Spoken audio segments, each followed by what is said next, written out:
দুর্গাপুজো লক্ষ্মী পুজো শেষ হয়ে যাওয়ার হতাশাকে ঠিক করে কালী পুজো বা দীপাবলি। তার ওপর আমার বাড়িতেই কালী পুজো থাকায় আমার তো খুশির ঠিকানা থাকে না। সব থেকে বেশি খুশি হয় যখন আমি গোটা মন্দির জুড়ে নিজের মনের মতো করে আলপনা দিতে পারি। এবছর পুজোর 2 দিন আগেই প্রতিমা চলে এসেছিল, আর সেদিন থেকেই আমিও লেগে পড়েছিলাম আলপনা দিতে।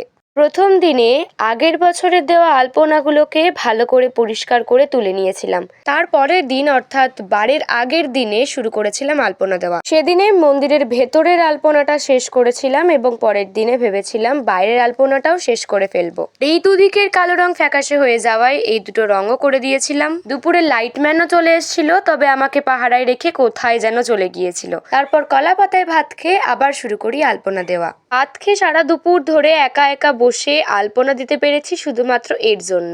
2 ঘন্টা ধরে আলপনা দিয়ে শেষ করে ফেলেছিলাম বাইরের এই বড় আলপনাটা। এগুলো হচ্ছে মন্দিরের ভিতরের দেওয়া আলপনা। কেমন হয়েছে অবশ্যই জানিও।